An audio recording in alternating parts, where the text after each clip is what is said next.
శ్రీరామ్ నగర్ అనే కాలనీలో పూర్ణమ్మ అనే అత్తగారుంటారు. వాళ్ళకిద్దరు కోడళ్ళు. పెద్ద కోడలు సరోజ మరియు చిన్న కోడలు నిఖిత. వీళ్ళిద్దరూ అక్క చెల్లెళ్లే అయినా సరోజ పల్లెటూళ్ళలో పెరిగితే నిఖిత పట్నంలో పెరుగుతుంది. ఇద్దరూ ఒకే ఇంటి కోడళ్ళైన తరువాత ఒకరోజు పూర్ణమ్మ, చూడండి తల్లి, మీ ఇద్దరు అక్కా చెల్లెళ్ళు ఈ ఇంటికి కోడళ్ళైనందుకు నాకు చాలా సంతోషంగా ఉంది. అప్పుడు పూర్ణమ్మ భర్త శంకర్రావు, అవును తల్లి, చిన్నప్పటి నుండి కలిసి పెరిగారు కాబట్టి అన్ని విషయాల్లో సర్దుకుపోయే తత్వం మీకుంటుంది. అదే తోడి కోడళ్ళైతే ఎన్ని గొడవలుండేవో ఏంటో. అయ్యో, మీరీ విషయంలో భయపడాల్సిన పనేం లేదత్తమ్మా, మేం బాగానే ఉంటాం. అవునాంటీ, అక్కెప్పుడు అడ్జస్ట్ అవుతూనే ఉంటుంది కాబట్టి పెద్ద ప్రాబ్లం లేదు. వచ్చినప్పటి నుండి చూస్తున్నాను.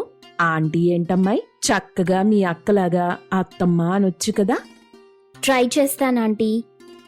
సర్లే, అబ్బాయి వాళ్ళొచ్చే టైం అయింది, వెళ్ళి వంట చేయండి అని చెప్పడంతో ఇద్దరూ వంటగదిలోకెళ్లారు. నిఖితకి వంట రాదు, అలాగే ఇంట్లో వండేవి కూడా నచ్చవు. సరోజ మాత్రం మంచిగా పాతకాలం వంటలన్నీ చేస్తుంది. అంతా భోజనానికి కూర్చున్నారు. సరోజ భర్త సాగర్, అబ్బా, ఈ ములక్కాయ పులుసు అదిరిపోయిందమ్మా. ఈ మధ్య భలే టేస్టీగా చేస్తున్నావు నువ్వు. అవునా బాబు, ఇంకేమనిపిస్తుంది? అన్నయ్య చెప్పేది నిజమేనమ్మా, భలే రుచిగా ఉంటున్నాయి వంటలు. పెళ్ళాలొచ్చాక మీరు మారిపోయారా? అసలు ఇంతకు ముందెప్పుడైనా ఇలా చెప్పారా? అంటే ఇప్పుడు టేస్ట్ పెరిగింది కదా అని. మీ అమ్మకి ఇంత బాగా వంట చేయడం ఎక్కడొచ్చిరా? అవన్నీ సరోజ చేతి వంటలు. ఒరేయ్ సాగర్, నువ్వు పెట్టి పుట్టావురా. ఇవన్నీ వదిన చేసిందా? వదినా, నువ్వు సూపర్. కాస్త మీ చెల్లికి కూడా నేర్పించొదినా. సరే సరే, ఇక తినండి. నిఖిత, నీకు కూరవేనా? అబ్బా, రోజు ఇవేనా? నాకేమొద్దు, ఈ గడ్డి మీరే తినండి, నేను పిజ్జా ఆర్డర్ పెట్టుకుంటాను అని లేచి వెళ్ళిపోయింది. పూర్ణమ్మకి కాస్త కోపం వచ్చింది, కానీ చిన్నపిల్ల కదా అని ఊరుకుంది. మరుసటి రోజు ఉదయం, అమ్మాయిలో కాస్త వాకిట్లో ఎవరైనా ముగ్గు పెట్టండి. అత్తమ్మా, నేను కాఫీ పెడుతున్నాను, వచ్చేస్తాను 5 నిమిషాలు. ఓ, వంటింట్లో ఉన్నావా? పోనీలే. అమ్మ నిఖిత, నువ్వెళ్ళి ముగ్గెయ్. వాట్? ముగ్గా? నాకివేం రావు. ఏంటమ్మాయి, వచ్చిన దగ్గర నుండి చూస్తున్నా, ఒక్క పని కూడా చెయ్యవు, మాతో కలిసి తినవు, ఎంతసేపు ఆర్డర్లు పెట్టుకుంటావు? మీ అక్క చూడు, ఎంచక్కా ఇంటిని చూసుకుంటూ రుచికరమైన వంటలు వండుతుంది. వాట్ ఎవర్, నేనిలాంటివి చెయ్యలేను అని అక్కడి నుండి వెళ్ళిపోయింది. పూర్ణమ్మకి కోపం వచ్చింది. ఇదంతా శంకర్రావు, కిషోర్, సరోజ వింటూనే ఉన్నారు. ఒరే కిషోరు, నీ పెళ్ళాన్ని సరిగ్గా ఉండమని చెప్పు, లేదంటే మర్యాదగా ఉండదు. అబ్బబ్బా, ఏదో చిన్న పిల్లలేవే, వదిలేయ్. ఇన్ని రోజులు నేను కూడా అదే అనుకున్నాను, కానీ పెళ్ళయి 6 నెలలైంది, ఇంకా మారకపోతే ఎలా? అత్తమ్మా, తను సిటీలో పెరిగిన అమ్మాయి, అందుకే ఇలా. చూడమ్మా, నాకు తన మీద కోపమేం లేదు, కానీ ఆడపిల్లన్నాక ఇంటి పని వంట పని చెయ్యాలి కదా. నేను చెప్తాన్లే అత్తమ్మా. కిషోర్ కూడా నిఖితకి నచ్చజెప్పడానికి ప్రయత్నించాడు, కానీ నిఖితలో ఏ మార్పు రాలేదు. కొన్నాళ్లకి సరోజ ఆర్గానిక్ ఫుడ్ బిజినెస్ పెట్టాలనుకుంది. చాలా మంచిది తల్లి, నీ వంటలు చక్కగా ఉంటాయి, ఈ బిజినెస్ పెడితే మనకి కూడా ఉపయోగపడుతుంది. సరే అత్తమ్మా, రేపే దానికి కావలసిన పనులు ప్రారంభిస్తాను. మంచిది. నిఖిత, చూడు, మీ అక్కని చూసి నేర్చుకో, చక్కగా ఎలా డబ్బు సంపాదించాలో కూడా ఆలోచిస్తుంది. మీకెన్నిసార్లు చెప్పాలా ఆంటీ, అక్క వేరు, నేను వేరు. మీరిద్దరూ అక్కా చెల్లెళ్ళు, కానీ కనీసం ఒక్క విషయంలో కూడా మీ ఇద్దరికీ పోలికే లేదు. ఛ, నీతో చెప్పినా దండగే అని తిట్టేసి వెళ్లిపోవడంతో నిఖితకి కోపం వచ్చింది. ఎలాగైనా సరే అక్కకి పోటీగా ఓ ఫాస్ట్ ఫుడ్ సెంటర్ పెట్టాలనుకుంది. ఇద్దరి ఫుడ్ బిజినెస్లు ఒకే రోజు పక్కపక్కన స్టార్ట్ చేశారు. అప్పుడు ఆ కాలనీలోని మహిళలు, పూర్ణమ్మ కోడళ్ళిద్దరూ ఫుడ్ బిజినెస్ పెట్టారంట. అవునా? అక్క చెల్లెళ్ళిద్దరూ కలిసి బాగానే ప్లాన్ చేశారు.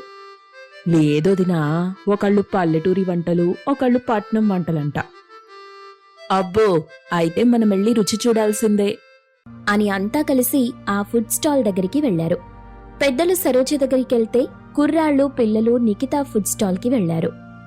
అప్పుడు ఆ ఊరి మహిళలు, సరోజమ్మ, ఈ వంటలు చాలా రుచిగా ఉన్నాయి కదా.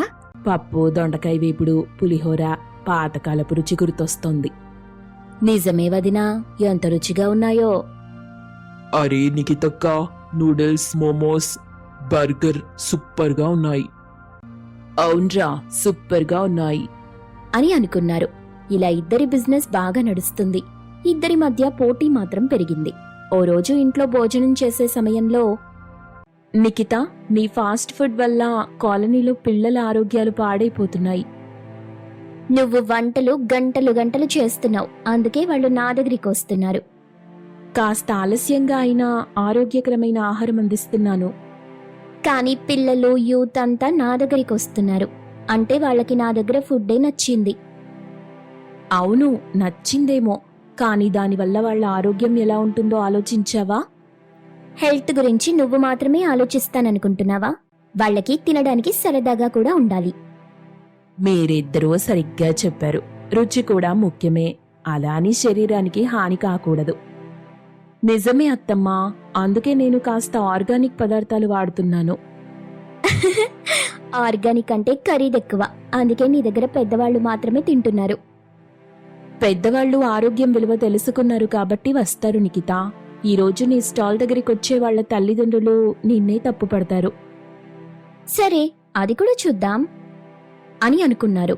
కొద్ది రోజుల తరువాత నిజంగానే కొంతమంది పిల్లలకి కడుపు నొప్పి సమస్యలొస్తాయి. వాళ్ళ తల్లులు నిఖిత దగ్గరికొచ్చి మాట్లాడతారు. అమ్మాయి, మా పిల్లలు నీ స్టాల్ దగ్గర తిన్న తరువాత జ్వరం వచ్చేసింది. అవును, మేమింక మీ దగ్గర కొనము. అయ్యో, నేను వాళ్ళకి ఫ్రెష్ ఫుడ్ సర్వ్ చేస్తున్నాను. అదంతా మాకు తెలీదమ్మా, ఇక నుండి మా పిల్లలు నీ దగ్గరికి రారు. అవును, అలాగే ఇంకెవ్వరిని కూడా నీ ఫాస్ట్ ఫుడ్ సెంటర్కి రానివ్వము. చెప్పేది వినండి అని అంటున్నా ఎవ్వరూ వినరు. దాంతో నిఖిత బాధపడుతుంది. ఆ రాత్రి ఇంట్లో అందరితో మాట్లాడుతుంది. అక్క, నువ్వు చెప్పింది నిజమైంది. పిల్లలు నా దగ్గర తిన్న తరువాత హెల్త్ పాడైపోయిందంట. నాకు చాలా బాధగా ఉంది. అందుకే రుచితో పాటు ఆరోగ్యం కూడా ముఖ్యమన్నాను నిఖిత. కానీ నేను ఇలా అవుకోలేదు. నా బిజినెస్ దెబ్బతింది. మరేం పర్లేదు, నువ్వు నేర్చుకుంటే నేను నీకు హెల్తీ ఫాస్ట్ ఫుడ్ ఎలా చేయాలో చెప్తాను. ఇందులో కూడా హెల్తీ ఉంటుందా అక్క? ఉంటుంది నిఖిత, నువ్వు మనసు పెట్టి నేర్చుకుంటే ఏదైనా సాధ్యమే. సరే అక్క, నాకు హెల్తీ ఫాస్ట్ ఫుడ్ సప్లై చేయాలనుంది. నేర్చుకుంటాను. నిఖిత, మొదటిసారి నీలో నేను మార్పు చూస్తున్నాను. చక్కగా నేర్చుకో అంటూ చెప్పింది. తర్వాత రోజు నుండి ఇద్దరూ కలిసి healthy fast food, organic food ను తయారు చేయటం స్టార్ట్ చేస్తారు. కొన్ని రోజులకు కిషోర్, వావ్ నిఖిత, ఇప్పుడు నీ స్టాల్ దగ్గర బాగా హెల్తీ ఐటమ్స్ వస్తున్నాయి. అవును, మన కాలనీలో ఇది మంచి మార్పు. ఈ మార్పుకి కారణం అక్కే. ఇప్పుడు నేను కూడా పల్లెటూరి వంటలు నేర్చుకోవడానికి రెడీగా ఉన్నాను. నేను సంతోషంగా నేర్పిస్తాను చెల్లి. చూసారా, ఇప్పుడు నాకు మీరు నిజమైన అక్క చెల్లెలలాగా కనిపిస్తున్నారు. ఇక నుండి నేను మీరు చెప్పింది వింటాను. నేను కూడా ఫాస్ట్ ఫుడ్ తినటం మానేస్తాను. పోనీలే, ఇప్పటికైనా గొడవలన్నీ పోయి ఇద్దరు కలిసిపోయారు. అవునండి, నిజమే. అలా అందరూ నవ్వుతూ హాయిగా ఉంటారు. సిటీ చెల్లి మోడర్న్ ఫుడ్ కూడా ఆరోగ్యకరంగా మారి పల్లెటూరి అక్క వంటలతో కలిసి కాలనీలో మంచి బిజినెస్ చేస్తారు. వీరయ్య వ్యవసాయం చేసుకుంటూ తన ఇద్దరు కూతుర్లు వెన్నెల, హాసినిని చదివిస్తూ ఉంటాడు. తల్లి లేని పిల్లలు కావడంతో ఇద్దరికీ ఏ లోటు లేకుండా చూసుకుంటాడు. ఎప్పటిలాగే ఆ రోజు కూడా కాలేజ్కి వెళ్లిన తన కూతుర్ల కోసం చూస్తుంటాడు వీరయ్య. ఇంతలో, చిచి, ఏంటి నాన్నా, చెల్లి పద్ధతి నాకు అస్సలు నచ్చట్లేదు. పేదవాళ్లతో స్నేహం చేస్తుంది, వాళ్లతో ఉంటే మన పరిస్థితి కూడా అలాగే తయారవుతుందని తెలీదు. నేను చాలాసార్లు చెప్పినా నా మాట వినిపించుకుంటే కదా. అది కాదు నాన్న, కాలేజ్లో స్నేహితులతో సరదాలుంటాయి కదా, అందరం అన్నీ మర్చిపోతాం. కుటుంబాల గురించి, ఆస్తిపాస్తుల గురించి అసలు పట్టించుకోం కదా. అలాంటి చోట పేదధనిక అని ఆలోచిస్తే ఎలా చెప్పండి? ఆపవే, ఇంకా నేనేం చెప్పినా వినిపించుకోవు కదా. నీ పంతం నీదే. సరే సరే, ఆగండమ్మా. మీరలా పోట్లాడుకుంటే ఎలా చెప్పండి? నేను కొత్త బట్టలు తీసుకొచ్చాను మీకు. ఇదిగో చూడండి. అయ్ భలే ఉన్నాయి నాన్న, చాలా బాగున్నాయి. ఏంటి బాగుండేది? ఇదేంటి నాన్న, ఈ బట్టలు చాలా సాదాగా ఉన్నాయి. కాస్త ఎక్కువ ధరుండేవి తీసుకురావచ్చు గదా. మా తరగతిలో ఖరీదైన బట్టలు వేసుకునే వాళ్ళు చాలా మంది ఉన్నారు. మేం వాళ్లకన్నా ఇంకా ఎక్కువ ఖరీదైనవి వేసుకోవాలి. ఏంటక్కా నువ్వు ఎంతసేపు ఖరీదైనవి ఖరీదైనవి అంటున్నావు? నాన్న మన కోసం ఎంతో ప్రేమగా తీసుకొచ్చిన బట్టలివి ఇంకా చాలా ఆపుతావా? అంటూ వెన్నెల విసుక్కుంటూ తన గదివైపు వెళ్తుంది. మరుసటి రోజు ఓ వైపు జోరుగా వర్షం కురుస్తుంది. మరోవైపు కాలేజ్లో వినయ్తో హాసిని మాట్లాడుతుంది. ఏంట్రోయ్, ఈరోజు చాలా హుషారుగా ఉన్నావు. ఏంటి సంగతి? కొత్త బట్టలు కూడా వేశావే? ఈ రోజు నా పుట్టినరోజు హాసిని. మా నాన్న నాకు కొత్త బట్టలు తెచ్చాడు. బాగున్నాయా? అద్రిపోయాయి. నీ మోహన్ లాగే ఉన్నాయి. నువ్వెప్పుడు ఇలా దరిద్రమైన బట్టలే వేస్తావా? అయినా నువ్వేంటి నా చెల్లితో ఈ మధ్య బాగా మాట్లాడుతున్నావు? అక్కా, నువ్వాగవే, నేను మాట్లాడుతున్నాను కదా. అయినా ఇలాంటి బిచ్చమెత్తుకునే వాళ్లతో నీకు స్నేహమేంటే? మన స్థాయి ఏంటి? బురదలో పందులు మాత్రమే ఉంటాయి, అదే సరస్సులో హంసలుంటాయే. మనం కూడా మన స్థాయికి తగ్గట్టు నడుచుకోవాలి. ఇలాంటి వాళ్లతో చేరితే మన కథ కూడా అంతే అవుతుంది. వెన్నెలా, నువ్వు చాలా పొగరుగా మాట్లాడుతున్నావు. అయినా మీ స్థాయి ఏంటి? ఏదో గొప్పదానిలా మాట్లాడుతున్నావు. నువ్వు కూడా మధ్యతరగతి కుటుంబంలో దానివే కదా. ఏదో గొప్పింటమ్మాయినని పొంగిపోకు. ఏం కూసావురా వెదవా? నీకిలా కాదురా, సరిగ్గా బుద్ధి చెప్పాలి అంటూ అందరూ చూస్తుండగా ఆ చెంప ఈ చెంప వాయిస్తుంది. వెన్నెల అలా అవమానిస్తుంటే వినయ్ ఏం మాట్లాడలేకపోతాడు. అందరూ అతన్ని చూసి నవ్వుతుంటే ఆ అవమానం భరించలేక కాలేజ్ నుండి పరుగు పరుగున వెళ్ళిపోతాడు. అలా ఆ రోజు నుండి 2-3 రోజులు కాలేజ్కి వెళ్ళడు. ఒకరోజు వినయ్ దగ్గరికి రంగా వెళ్తాడు. ఏంట్రా నువ్వు? ఒక అమ్మాయి నిన్ను కాలేజ్లో అవమానించిందని నువ్వు కాలేజ్కి వెళ్ళటం మానేస్తే ఎలా? నీ జీవితం గురించి నువ్వు ఆలోచిస్తున్నావా అసలు? వెళ్ళరా, కాలేజ్కి వెళ్ళు. ఒరేయ్, వెన్నెల లాంటి పొగరుబోత అమ్మాయిని నేనెక్కడా చూడలేదు. నేను హాసినితో మాట్లాడటం ఇష్టం లేకపోతే మాట్లాడేవాణ్ణే కాదు. కానీ అందరి ముందు నన్ను కొట్టడమేంట్రా? దానికి డబ్బు పొగరెక్కువగా ఉంది, అహంకారం కూడా ఎక్కువే. అలాంటి అమ్మాయికి ఆ దేవుడే సరైన బుద్ధి చెప్తాడ్రా. దేవుడే బుద్ధి చెప్పాల్సిన అవసరమేం లేదు. అలాంటి అమ్మాయికి నేను బుద్ధి చెప్తాను చూడు. ఏం బుద్ధి చెప్తావురా? ఆ అమ్మాయిని ఏం చేస్తావు? ఇప్పుడేం మాట్లాడను, అంతా నువ్వే చూస్తావుగా. అలా రంగా తన స్నేహితుడు వినయ్తో చెప్తాడు. ఇక మరుసటి రోజు వర్షం కురుస్తుంటే రంగా ఖరీదైన బట్టలు వేసుకుని బస్టాప్ దగ్గర ఎదురు చూస్తుంటాడు. ఇంతలో అక్కడికి వెన్నెల, హాసిని వస్తారు. వెన్నెలని తదేకంగా చూస్తుంటాడు రంగా. అది గమనించిన హాసిని, అక్క, వాడెవడో నిన్నే చూస్తున్నాడు. నాలాంటి అందమైన దాన్ని రోజు చాలా మంది చూస్తుంటారే, వాడు కూడా అందులో ఒకడు, వదిలై. అలా మాట్లాడుతున్న వెన్నెల దగ్గరికి రోజా పువ్వు తీసుకుని వెళ్లిన రంగా, ఇవ్వండి, ఈ పువ్వు మీ దగ్గరే పడిపోయింది, అది మీదేనా?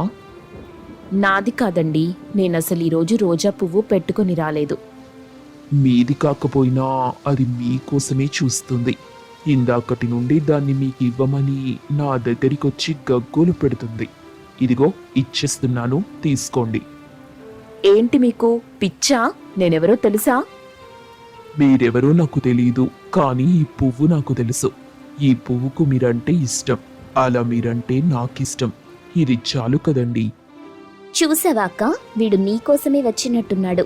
వీణ్ణి చావగొట్టక్కా. నువ్వుండవే. సరేనండి, ఆ పువ్వు ఇచ్చేసి మీరు వెళ్ళొచ్చు ఓ, చాలా సంతోషం అంటూ రంగా అక్కడి నుండి వెళ్ళిపోతాడు. ఇక మరుసటి రోజు అదే బస్ స్టాప్ దగ్గరికి మళ్ళీ వస్తాడు.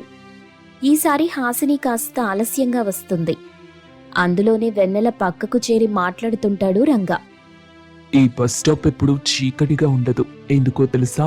మీరిక్కడున్నారు కదా, మీ అందం చూసి ఇప్పటి వరకు ఎంతమంది పిచ్చోళ్ళై ఉంటారండి. ఇదిగో బాబు, చూస్తున్నాను కదా అని ఊరుకుంటుంటే రెచ్చిపోతున్నావేంటి? అసలు నీకేం కావాలి? ఒక అందమైన చిరునవ్వు కావాలండి. మీరలా నవ్వితే నేనిలా చూసి వెళ్ళిపోతాను. రంగా అలా అనగానే వెన్నెల నవ్వింది. అది చూసి రంగా మురిసిపోతూ అక్కడి నుండి వెళ్ళిపోయాడు. ఇక హాసిని అదంతా గమనించి ఏంటక్కా వాడికి పడిపోయావా? అలా నవ్వుతున్నావేంటి? చూడవే చూడు, వాడి బట్టలు చూసావా? చాలా ఖరీదైన బట్టలవి. వాటిని చూస్తేనే తెలియటం లేదా వాడెంత ధనవంతుడో? అంటే డబ్బున్నవాణ్ణి చేసుకుని బ్రతకాలనుకుంటున్నావా? చూడవే, బతకాలంటే ఈ లోకంలో ఖచ్చితంగా డబ్బుండాలి. డబ్బే శాశ్వతం. పుట్టినప్పటి నుండి చచ్చేదాకా డబ్బులేందే పని కాదు. నేను నీలాగా పేదదానిలా ఉండను. చచ్చేలోపు నన్ను నేను ధనవంతురాలిగా చూసుకొని చనిపోవాలి. అదే నా కోరిక. అలా వెన్నెల చెప్పడంతో హాసిని ఇంకేం మాట్లాడలేకపోతుంది. అలా కొన్నాళ్లు సాగుతుంది. ఒకరోజు రంగా చాలా కోపంగా వస్తాడు. ఇదిగో వెన్నెలా, మనం వెంటనే పెళ్లి చేసుకోవాలి, లేకుంటే మా ఇంట్లో సమస్య అయిపోతుంది. మా ఇంట్లో చెప్పాలి కదా, ముహూర్తాలు పెట్టించాలి కదా, అలాగే అందర్నీ పిలిచి పెళ్లి చేసుకోవాలి కదా. అసలే నువ్వు చాలా ధనవంతుడివి. చాలా ఖరీదైన పెళ్లి మండపంలో మనిద్దరి పెళ్లి జరిగేలా చూస్తావు. మన స్థాయికి తగినట్టు ఏర్పాట్లు చేస్తావు. చేస్తాను, కానీ ఇప్పుడు అలా కాదు. నువ్వు నన్ను నిజంగా ప్రేమిస్తున్నట్టయితే మీ ఇంట్లో చెప్పకుండా వచ్చేయ్, పెళ్లి చేసుకుందాం. తర్వాత కావాలంటే మీ ఇంటికి వెళ్దాం, మా ఇంటికి వెళ్దాం, అన్నీ సర్దుకుంటాయిలే. సరే, నీకోసం వస్తాను. అలా ఇంట్లో చెప్పకుండా వెన్నెల ఆ రంగా వెనుక వెళ్తుంది. ఇద్దరూ ఓ గుళ్ళో పెళ్లి చేసుకుంటారు. పెళ్లి చేసుకుని సరాసరి తన ఇంటికి తీసుకెళ్తాడు రంగా. ఇంతలో జోరుగా వర్షం కురుస్తుంది. వర్షంలోనే రంగా వెంట నడిచి వెళ్లిన వెన్నెల షాక్ అవుతుంది. ఎదురుగా ఉన్న రైలు ఇంటిని చూసి ఆశ్చర్యపోతుంది. ఏంటిది రంగా? ఇది మీ ఇల్లా? అంటే నువ్వు ధనవంతుడివి కావా? వీళ్ళేనా మీ అమ్మా నాన్నలు? చూడు వెన్నెలా, మా నాన్న ఒకప్పుడు ఇక్కడే రైల్వేలో పనిచేసేవాడు. ఇక అప్పటి నుండి మేం ఈ రైలు ఇంట్లోనే ఉండి జీవిస్తున్నాం. మేం ధనవంతులం కాదు. ఛీ, అలా చెప్పడానికి సిగ్గులేదా నీకు? నా గురించి నువ్వేమనుకుంటున్నావు అసలు? నేనేంటి, నా స్థాయి ఏంటో నీకు తెలుసా? నీలో ఈ పొగరు తగ్గించాలని ఇలా చేశాను. కాలేజ్లో నువ్వు వినయ్ని చాలా అవమానించావు, గుర్తుందా? వాడెవడో కాదు, నా స్నేహితుడే. వాడంటే నాకు చాలా ఇష్టం. కానీ ఆ రోజు వాడు అవమానంతో ఏడుస్తుంటే నేను ఓదార్చలేకపోయాను. అదంతా నీ వల్లే. నీకున్న డబ్బు, పొగరు, అహంకారం ఇంకెవ్వరికీ ఉండవు. మనిషిని నువ్వసలు మనిషిలాగే చూడవు. అందుకే నీకు గట్టిగా బుద్ధి చెప్పాలనుకున్నాను. నోర్ముయ్, నువ్వు వాడు కలిసి నా జీవితాన్ని నాశనం చేశారు కదరా. మిమ్మల్ని ఇప్పుడే పోలీసులకి పట్టిస్తాను. చూడు వెన్నెలా, నీకు బుద్ధి చెప్పాలనుకున్న మాట వాస్తవమే. కానీ ఆ క్రమంలో నేను నిన్ను చూసి నిజంగానే ప్రేమలో పడ్డాను. ఇప్పుడు నీకోసం ప్రాణాలైనా ఇస్తాను. నువ్వంటే నాకు అంత ఇష్టం. ఇంతలో వెన్నెలని వెతుక్కుంటూ అక్కడికి హాసిని, వీరయ్య వచ్చారు. పెళ్లి చేసుకున్న తన కూతుర్ని చూసి ఏడుస్తాడు వీరయ్య. ఏంటమ్మా, నాకొక్క మాటైనా చెప్పొచ్చు కదా. నీ పెళ్లి ఘనంగా జరిపించి ఉండేవాణ్ణి కదమ్మా. మావయ్య, మీరంటే తనకి చాలా ఇష్టం. కానీ నాలాంటి పేదవాణ్ణి పెళ్లి చేసుకుంటానంటే మీరు ఒప్పుకోరని తెలిసి తను భయపడింది. అలా ఎందుకు అనుకుంటావమ్మా? పేదవాడైతే ఏంటి, మంచి మనసుంటే చాలు. నీకు కష్టం రాకుండా చూసుకునేవాడైతే చాలమ్మా. నువ్వేం బాధపడకు. అయినా ఈ డబ్బు ఈ రోజు కాకపోతే రేపైనా సంపాదించుకుంటా. కానీ ఇలాంటి ప్రేమని పంచే వ్యక్తి మళ్ళీ మళ్ళీ రాడు కదా. నువ్వేం కంగారు పడకు, బాధపడకు. అక్క, బాధపడకక్కా. అలా వీరయ్య, హాసిని చెప్తుంటే వెన్నెల కళ్ళలో నీళ్లు తిరిగాయి. ఇక రంగ వాళ్ల తల్లిదండ్రులతో వీరయ్య, హాసిని మాట్లాడుతుంటారు. అదే సమయంలో వెన్నెల, నువ్వు పేదవాడివని మా నాన్నకెందుకు చెప్పావు? ఆ సమయంలో మీ నాన్న ఏమన్నాడు? డబ్బు మళ్ళీ సంపాదించుకోవచ్చు గాని ప్రేమ సంపాదించుకోలేమన్నాడు కదా. మీ నాన్న నిన్నంతలా ప్రేమిస్తున్నాడు కాబట్టి మన ప్రేమ కొప్పుకున్నాడు. అది తండ్రి ప్రేమంటే. అలాంటి కల్మషం లేని తండ్రి ప్రేమని నేను నీకివ్వగలను వెన్నెలా. రంగా అలా చెప్పడంతో వెన్నెల మనసు పూర్తిగా మారిపోతుంది. అప్పటి వరకు తనకున్న అహంకారం, పొగరు అంతా మాయమైపోతుంది. తనని ప్రేమించిన రంగాని చూస్తూ అతన్ని వాటేసుకుంది. నిజంగా నేను నీ స్నేహితుడు వినయ్కి ధన్యవాదాలు చెప్పాలి. ఆ రోజు నేనలా అవమానించకుండా ఉండుంటే ఈరోజు నాకు ఇలాంటి మంచి భర్త వచ్చేవాడు కాదు కదా. అయితే రేపు మీ చెల్లిని పెళ్లి చేసుకున్న తరువాత వాడికి ధన్యవాదాలు చెప్దూలే. అలా హాసిని అనడంతో వెన్నెల సిగ్గుపడుతూ రంగాని వాటేసుకునే ఉంటుంది. వాళ్ళని చూసి అక్కడున్న వాళ్ళంతా సంతోషిస్తారు. ఇక ఆ రైలు ఇంట్లోనే రంగాతో కాపురం చేస్తూ వెన్నెల ఆనందంగా జీవిస్తుంది.